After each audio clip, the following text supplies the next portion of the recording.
Hello दोस्तों, internet पर बहुत सारी बातों पर डिबेट चलती रहती है। कभी कभी सही टॉपिक पर डिबेट स्टार्ट हो जाती है और कभी कभी एकदम बेकार के टॉपिक पर डिबेट स्टार्ट हो जाती है जिसका कोई सर पैर नहीं होता। ऐसी ही एक डिबेट स्टार्ट हुई जब ध्रुव राठी ने एनिमल मूवी का रिव्यू किया। लेकिन हाँ, वो रिव्यू एकदम बायस्ड था, जिसमें उसने पूरा जोर लगा दिया ये बात प्रूव करने में कि एनिमल मूवी सोसाइटी के लिए एक कैंसर है। ऐसा इसलिए कह रहा हूँ क्योंकि जो फैक्ट उसने दिए हैं वो वन साइडेड है। लाइक जो फैक्ट उसकी बात को प्रूव करने के लिए जरूरी थे उसने वही दुनिया के सामने रखे। अब यहाँ तक भी ठीक था क्योंकि बात सिर्फ मूवी की हो रही थी। फिर उसने ये कहा कि जिन लोगों को ऐसी मूवी पसंद आती है वो वीक इंसान होते हैं, जो किसी न किसी के नीचे दबे हुए होते हैं और अपना फ्रस्ट्रेशन निकालने के लिए वो इस तरह की मूवीज को पसंद करते हैं क्योंकि इस तरह की मूवीज देखकर वो अच्छा महसूस करते हैं। फिर जो लोग इस मूवी को पसंद कर रहे थे वो थोड़ा सा पर्सनल ले गए और उसके बाद लोगों ने उनकी हिस्ट्री को खंगालना शुरू कर दिया। तो आज की इस वीडियो में हम इसी टॉपिक के बारे में बात करेंगे कि कैसे सोशल मीडिया पे लोगों को मैनिपुलेट किया जाता है। ध्रुव राठी ने अपनी वीडियो की शुरुआत की एक हॉलीवुड मूवी से जिसको बहुत सारे अवार्ड मिले थे, जिसमें यह बताया गया था कि कैसे पेरेंटिंग लाइफ को इफेक्ट करती है। इसके बारे में हम वीडियो में आगे बात करेंगे। जहां ध्रुव राठी एनिमल मूवी को बेकार और सोसाइटी के लिए कैंसर बता रहे हैं क्योंकि उसमें वायलेंस और वुमेन के साथ में बदतमीजी है। मैं इस वीडियो में कहीं भी ये प्रूव करने की कोशिश नहीं कर रहा हूँ कि मूवी में ये सब कुछ नहीं है, जो कि एक्चुअल में है। आई एग्री, मूवी को ए सर्टिफिकेट मिला है जिसका मतलब होता है कि उसको 18+ लोग ही देख सकते हैं। अब आप इस बात को तो मानोगे कि 18+ लोग इतने मैच्योर तो होते हैं कि उनको ये पता हो कि कौन से इमोशन को एक्सेप्ट करना है और किसको रिजेक्ट करना है। जहां ध्रुव राठी एनिमल मूवी को कैंसर बता रहे हैं, वहीं वो गैंग्स ऑफ वासेपुर मूवी को बहुत अच्छी मूवी बता रहे हैं जिसको हम सबको देखना चाहिए। क्यों?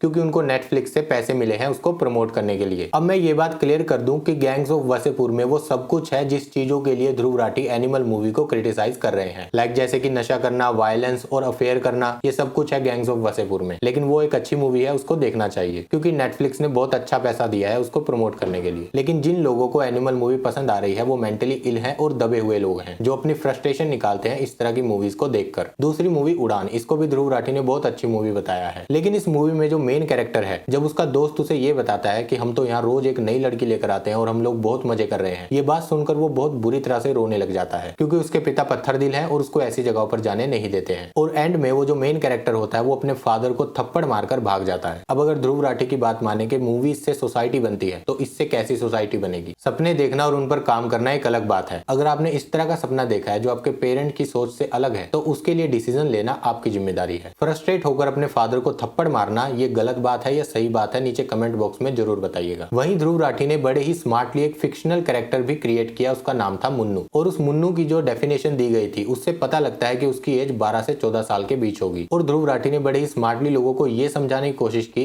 कि किस तरह से मुन्नू की लाइफ बर्बाद हो सकती है इस तरह की मूवीज को देखकर। लेकिन ये जो मूवी थी ये स्पेशली 18+ लोगों के लिए ही थी, ये बताना वो भूल गए क्योंकि यहाँ पर ध्रुव राठी को सिर्फ अपना पॉइंट सही बताना था। लेकिन मैं एक बात फिर से क्लियर कर दूं कि मूवी में सच में वायलेंस है और मैं इस बात से एग्री करता हूँ और इसी बात के लिए उसको ए सर्टिफिकेट भी मिला है। अब अगर ये जो मुन्नू है ये ऐसी पिक्चरें देख पा रहा है तो प्रॉब्लम इसके पेरेंट्स में है। और जिस आमिर खान का इंटरव्यू ध्रुव राठी अपनी वीडियो में शेयर कर रहा है, उसी आमिर खान की गजनी मूवी अपने टाइम पर सबसे ज्यादा वायलेंट मूवी थी। और भी बहुत सारे पॉइंट हैं जो ध्रुव राठी को एक्सपोज करते हैं। अब सारे तो मैं डिस्कस नहीं कर सकता, लेकिन मेन पॉइंट मैंने आप लोगों के साथ डिस्कस कर दिए हैं। मैं सिर्फ यही कहूंगा कि किसी से सुनकर अपनी राय ना बनाएं, खुद से देखें और फिर अपना डिसीजन खुद बनाएं। तो इस पूरी डिबेट पर मेरा पॉइंट ऑफ व्यू क्या है? सबसे पहले आई एग्री, पिक्चर में बहुत ज्यादा वायलेंस है और नशा भी बहुत करता है। जो मेन कैरेक्टर है वो बात बात पर सिगरेट पीता है, सैकड़ों लोगों को मार देता है, लेकिन पुलिस का एक ऑफिसर भी कहीं दिखाई नहीं देता। और एनिमल मूवी का एक सीन जो पर्सनली मुझे ऑफेंड कर गया था वो था जब रणविजय लड़की से बोलता है कि अगर मुझसे प्यार करते हो तो मेरे जूते चाटो। लेकिन ये भी एक रियलिटी है कि मूवीज से दुनिया नहीं बदली जाती। मूवीज से आपका एंटरटेनमेंट हो सकता है लेकिन आपकी सोच नहीं बदल सकते। अगर कोई इंसान मूवी देखकर ये बोलता है कि मुझे एक नया पॉइंट ऑफ व्यू मिला है और आज से मैं इसी तरह से जीऊंगा, तो मैं आपको ये बात बता दूं कि वो एक टेम्परेरी फीलिंग है। अगले ही दिन से वो फिर से अपनी नॉर्मल जिंदगी में शामिल हो जाएगा और सब कुछ भूल जाएगा। एग्जाम्पल, देश को आजाद हुए 70 साल से ज्यादा हो चुके हैं और 70 सालों में कितनी गैंगस्टर्स की मूवी आई है। क्या उनको देखकर सब लोग वैसे बन जाते हैं? नहीं। कितनी फैमिलीज की मूवी आई है जो परिवार को एक साथ रखने की बात करती है, लेकिन क्या फिर भी परिवार नहीं टूटते? नहीं, टूटते हैं। वृद्ध आश्रम भरते जा रहे हैं। अगर मूवीज से लोगों की सोच और उनकी जिंदगी बदलती तो आज तक सभी मूवीज में पॉलिटिशियंस को करप्ट और ईविल दिखाया जाता है। तो ऐसे में तो लोगों को उन पर भरोसा करना ही नहीं चाहिए, लेकिन आज भी लोग पॉलिटिशियंस पर भरोसा करते हैं। चलो एक एग्जांपल और देता हूँ। ध्रुव राठी ने एक और वेब सीरीज को प्रमोट किया था, सेक्रेड गेम। लेकिन उस वेब सीरीज में जितने सेक्स सीन और जितने नशे के सीन हैं उतने किसी भी वेब सीरीज में नहीं है। और उस वेब सीरीज का जो मेन कैरेक्टर होता है वो अपनी माँ को और उसके बॉयफ्रेंड को पत्थर मार मार कर मार देता है जब उसको ये पता चलता है कि उसकी माँ का अफेयर अफेयर चल रहा है। लेकिन इस तरह की वेब सीरीज को ध्रुव राठी खुद प्रमोट कर रहा है, क्योंकि यहाँ पर मुन्नू की जिंदगी खराब नहीं होगी। आंखें बंद कर लेने से सिर्फ अंधेरा होता है, सच्चाई नहीं छुपती। और सच्चाई ये है कि हमारे देश में फ्रीडम ऑफ स्पीच है। हर कोई इंसान अपनी बात और अपना विजन दुनिया के सामने अपने ढंग से रख सकता है। जैसे आपको फ्रीडम है अपने ढंग से वीडियो बनाने की, उसी तरह से दूसरों को भी फ्रीडम है अपने ढंग से मूवीज बनाने की। और ये भी हकीकत है कि सब लोग एक जैसी मूवीज नहीं बनाएंगे, सबका अपना अपना इंटरेस्ट होता है। किसी को कॉमेडी मूवी बनाना पसंद है, किसी को रोमांटिक मूवी बनाना पसंद है, किसी को हॉरर मूवी बनाना पसंद है, किसी को एक्शन मूवी बनाना पसंद है, और किसी को एक्शन में थोड़ा सा और जाकर एनिमल मूवी जैसी बनाना पसंद है। अब मुझे ये समझ में नहीं आता कि उसको रियल लाइफ से क्यों कनेक्ट करना है। मूवी देखी, अच्छी लगी, थिएटर से बाहर निकले, भूल जाओ। कुछ और नहीं है क्या तुम्हारी लाइफ में करने के लिए? आयरन मैन मूवी देखकर तो किसी ने आयरन मैन का सूट नहीं बनाया। अगर ऐसा हो जाता तो इंडिया कितना आगे होता। एनिमल मूवी का प्लॉट बेसिकली ये है कि एक बेटा है जिसको अपने बाप की अटेंशन चाहिए जो उसे मिल नहीं रही, लेकिन जब बाप पर हमला होता है तो बेटा वापस आ जाता है उसकी रक्षा करने के लिए, और जिसने उसको मारने की कोशिश की है उसको मार देता है। दैट्स इट, इतना सही है। क्या ऐसी मूवी पहले नहीं बनी? 90s के दशक में ज्यादातर ऐसी ही मूवी बनती थी जिसमें बाप को मार दिया जाता था और बेटा उसका बदला लेता था। अब सारी मूवीज के मुझे नाम तो याद नहीं है, लेकिन ये सारी मूवीज जिस मूवी पर कॉपी हो रही है वो है एक हॉलीवुड की पिक्चर गॉडफादर, और एनिमल मूवी की भी उसी से इंस्पिरेशन ली गई है। अब वो मूवी कुछ 40-50 साल पहले आई थी। लोगों ने उस मूवी को एज अ मूवी देखा और भूल गए। बहुत सारे लोग ये बोलते हैं कि जो इंसान टफ होता है, जो टफ डिसीजन ले सकता है, अपनी फैमिली की रक्षा कर सकता है, वो अल्फा मेल होता है। लेकिन वहीं बहुत सारे लोग इसके ऑपोजिट बोलते हैं। जो इंसान अपने अंदर एक सॉफ्ट कॉर्नर रख सकता है, जो इंसान रो सकता है, आदमी का भी दिल होता है। ज्यादातर इस तरह की टर्म्स यूज की जाती है सोशल मीडिया पर। एक्चुअली बोलूं तो मुझे ये चीजें समझ नहीं आती कि अल्फा मेल क्या होता है। लेकिन एक्चुअलिटी यह है कि आज की जनरेशन जितनी वीक है, किसी भी सदी में उतनी वीक जनरेशन नहीं थी। अगर आप 100 साल पहले भी देखो तो वॉर जैसी सिचुएशन में भी लोग बहादुरी से जिंदा रह सकते थे। लेकिन आज के टाइम पर बच्चों को थोड़ा सा डांटो, वो अपने रूम में जाने से पहले डिप्रेशन में चले जाते हैं। तो ऐसा क्यों हो रहा है? जितना मुझे लगता है लोग चीजों को हद से ज्यादा सोचने लगे हैं, बेमतलब की चीजों को सोचे जा रहे हैं। और जब किसी भी चीज पर हद से ज्यादा दिमाग लगाया जाता है तो वो जरूर कोई ना कोई प्रॉब्लम क्रिएट करती है, क्योंकि हमारा दिमाग भी उस पर रिएक्ट करने लग जाता है। पहले ऐसा क्यों नहीं होता था?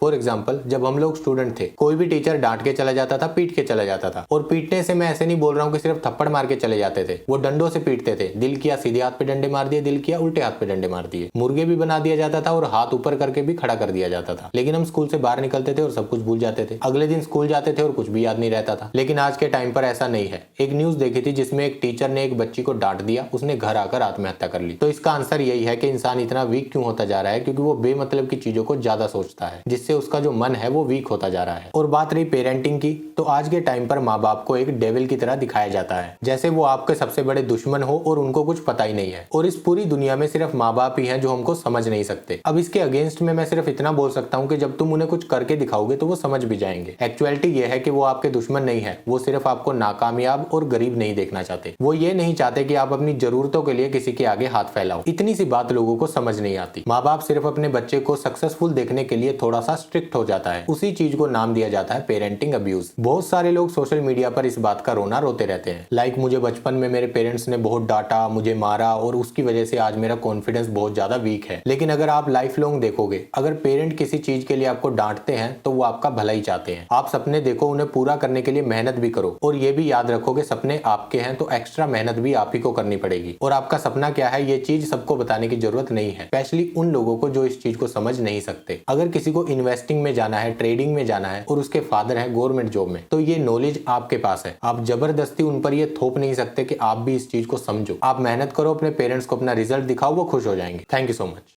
अगर आपको वीडियो अच्छी लगी तो वीडियो को लाइक कर दीजिए, शेयर कर दीजिए अपने फ्रेंड्स और फैमिली में, और इस तरह की वीडियोस देखने के लिए प्लीज चैनल को सब्सक्राइब कर लीजिए। मिलते हैं एक नए टॉपिक के साथ। Take care.